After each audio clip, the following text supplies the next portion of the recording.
अभ्यास 3B प्रश्न 1, 8 तथा -8 के घनमूलों में कौन बड़ा है?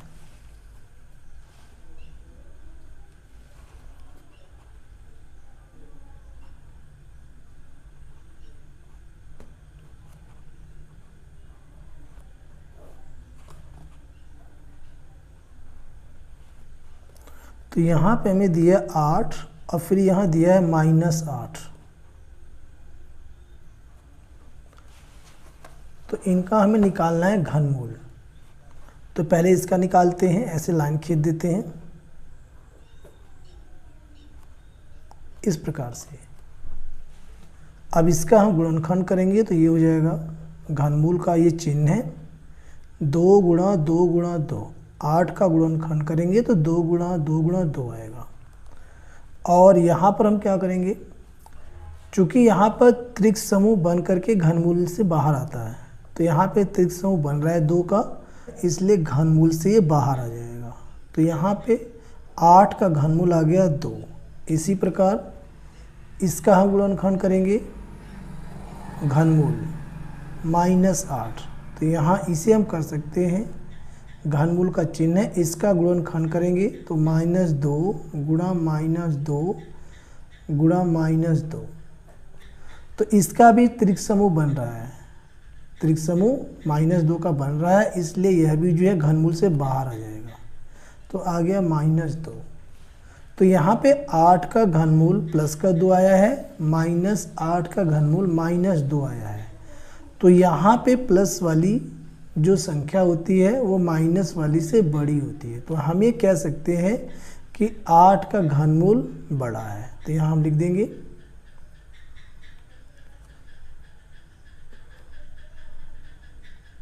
8 का घनमूल बड़ा है, और यही इसका आंसर है। प्रश्न 2, 32 को किस लघुत्तम पूर्ण संख्या से गुणा करें कि गुणनफल पूर्ण घन हो जाए?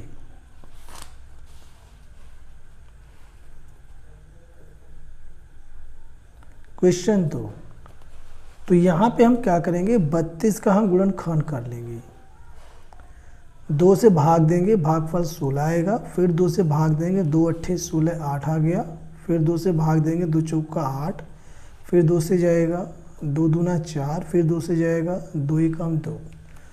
तो यहाँ पे 32 के अभाज्य गुणनखंड आ गए 2 गुणा 2 गुणा 2 और फिर है 2 गुणा 2।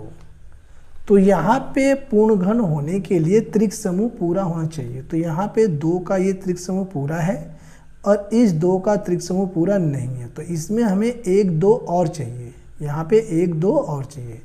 तो यहाँ पे हम कह सकते हैं कि 32 में 2 से गुणा करने पर 2 से गुणा करने पर 2 से गुणा यहाँ करने पर प्राप्त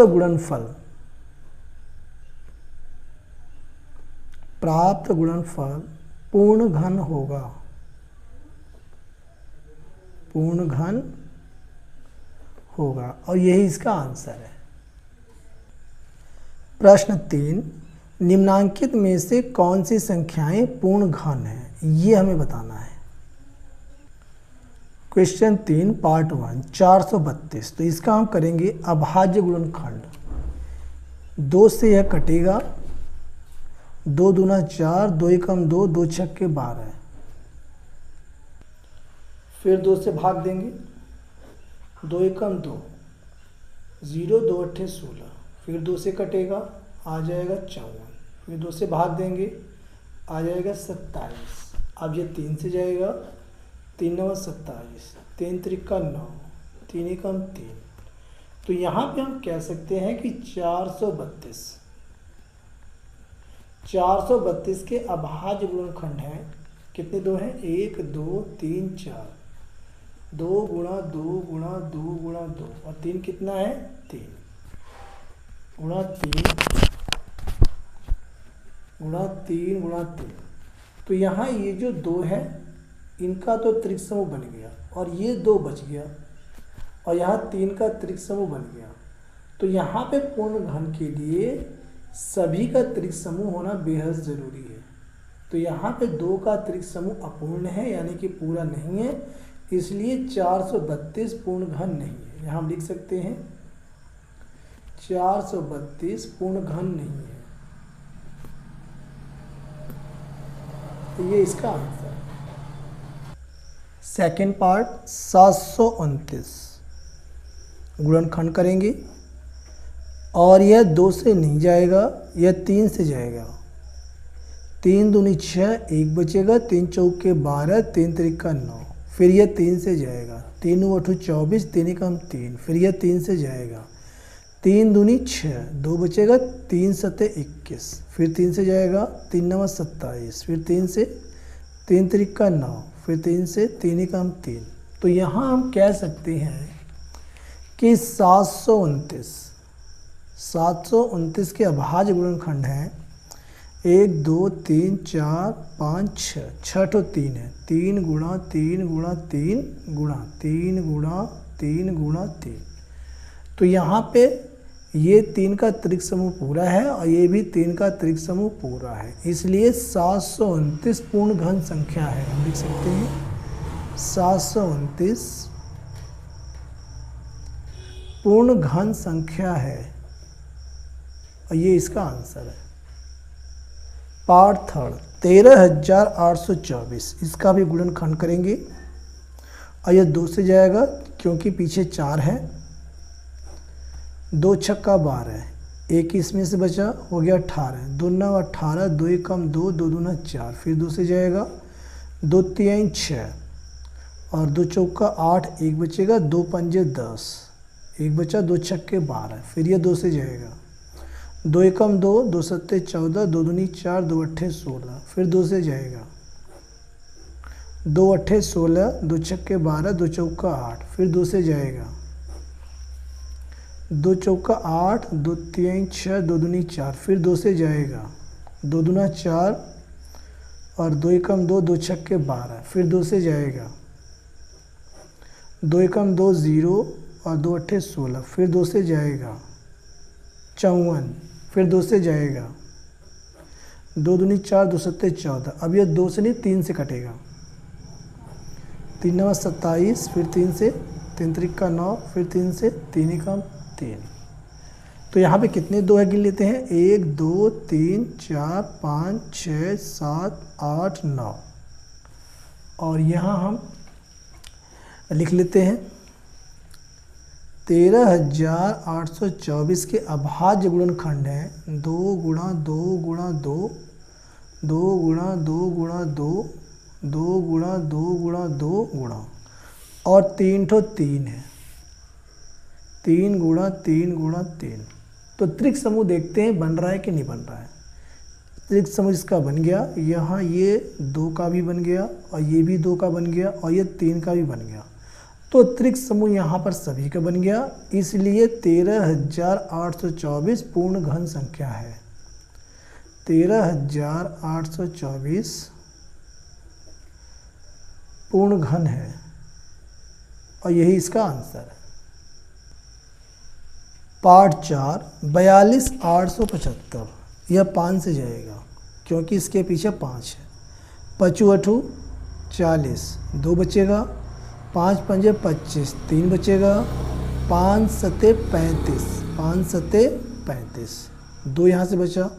5 पंजे 25, यह फिर 5 से जाएगा। 5 का 5, 5 सते 35, 5 का 5, 5 पंजे 25, फिर ये 5 से जाएगा। 5 3 15, 5 3 15, 2 इसमें से बचा। 5 चौका 20 और 1 15, 5 3 15, 343। अब यह 7 से जाएगा। 7 चौक 28, यहाँ से बच गया 6 और 3 63, 7 9 63। अब यह 7 से जाएगा। 7 सते 49, फिर 7 से 7 एकम 7। तो यहाँ पे हमें दिख रहा है त्रिक समूह पूरा है, तो हम लिख सकते हैं 42,875 बराबर 5 गुणा 5 गुणा 5 गुणा 7 गुणा 7 गुणा 7। तो तो यहाँ 5 का भी त्रिक समूह पूरा है और 7 का भी त्रिक समूह पूरा है, इसलिए 42875 पूर्ण घन है, पूर्ण घन संख्या है। पार्ट 5 4608, ये 2 से जाएगा, 2 दूना 4, 2 3 6 0, 2 चौका 8, फिर 2 से जाएगा, 2 एकम 2, 2 एकम 2, 2 पंजे 10, 2 दूनी 4, फिर 2 से जाएगा, 2 पंजे 10, एक बचेगा, 2 सत्ते 14, एक 2 छक्के 12, फिर 2 से जाएगा, 2 दूनी 4, एक बचा, 2 अट्ठे 16, 2 अट्ठे 16, फिर 2 से जाएगा, 144, फिर 2 से जाएगा, 72, फिर 2 से जाएगा, 36, फिर 2 से जाएगा, 18, फिर 2 से जाएगा, 9, अब ये जाएगा 3 से, 3 त्रिका 9, 3 एकम 3। तो यहाँ पे 2 कितना है, 1 2 3 4 5 6 7 8 9, 9 है यहाँ पे, ठीक है। और 3 कितना है, 2 है। तो यहाँ बना लेते हैं 4608 के अभाज्य गुणनखंड, 2 गुणा 2 गुणा 2, 2 गुणा 2 गुणा 2 गुणा 2 गुणा 2 गुणा 2 गुणा 3 गुणा 3। तो यहाँ पे 2 का ये त्रिक समूह पूरा है, यहाँ भी 2 का त्रिक समूह पूरा है, ये भी 2 का त्रिक समूह पूरा है, और ये 3 3 त्रिक समूह पूरा नहीं है, इसलिए 4608 पूर्ण घन नहीं है, पूर्ण घन नहीं है, और ये इसका आंसर है। पार्ट 6वां यही कर देते हैं, और इसमें 1125, 1125, इसका हम क्या करेंगे, गुणनखंड करेंगे। 1125 यह 5 से जाएगा, 5 दूनी 10, और फिर 5 दूनी 10, 2 बचेगा, 5 पंजे 25, यह 5 से जाएगा, 5 चौका 20, और फिर यहाँ से 5 पंजे 25, फिर 5 से जाएगा, 5 नवा 45। अब ये किससे जाएगा, अब ये 3 से जाएगा, 3 त्रिका 9 और 3 एकम 3। तो हम कह सकते हैं 1125 के अभाज्य गुणनखंड है 5 गुणा 5 गुणा 5 गुणा 3 गुणा 3। तो ये 5 का त्रिक समूह पूरा है, लेकिन ये 3 का त्रिक समूह पूरा नहीं है, इसलिए 1125 पूर्ण घन नहीं है, पूर्ण घन नहीं है। पार्ट 7 10,976, यह 2 से कटेगा, 2 पंजे 10 और 2 चौका 8, एक बचेगा, 2 अट्ठे 16, एक बचेगा, 2 अट्ठे 16, फिर यह 2 से जाएगा, 2 दूनी 4, 2 सत्ते 14, 2 चौका 8, 2 चौका 8, फिर ये 2 से जाएगा, 2 एकम 2 और 2 3 6, एक बचेगा, 2 सत्ते 14, 2 दूनी 4, फिर 2 से जाएगा, 2 छक्के 12, 2 छक्के 12, एक बचेगा, 2 अट्ठे 16, एक बचेगा, 2 छक्के 12, फिर ये 2 से जाएगा, 3 4 3, अब यह 2 से नहीं जाएगा, अब यह 7 से जाएगा, 7 चौक 28, 6 बचेगा, 7 नवा 63, 7 से जाएगा, 7 सते 49, फिर 7 से जाएगा, 7 एकम 7। तो यहाँ पे हम कह सकते हैं कि 10,976 के गुणनखंड हैं 1 2 3 4 5, 2 जो है 5 है, तो 2 गुणा 2 गुणा 2 गुणा 2 गुणा 2 गुणा में 7 कितना है 3, 7 गुना 7 गुना 7, तो 7 का त्रिक समूह पूरा है, और इधर से 2 का त्रिक समूह पूरा है। ये जो 2 2 है इसका त्रिक समूह पूरा नहीं, इसमें 1 ठो 2 और होता तो पूरा हो जाता। तो हम कह सकते हैं कि 10,976 एक पूर्ण घन संख्या नहीं है, पूर्ण घन संख्या नहीं है, और यही इसका आंसर है। अब इसका अंतिम पार्ट आता है 8वां, पार्ट 8, और इसमें हमें दिया हुआ है संख्या 5832, 5832।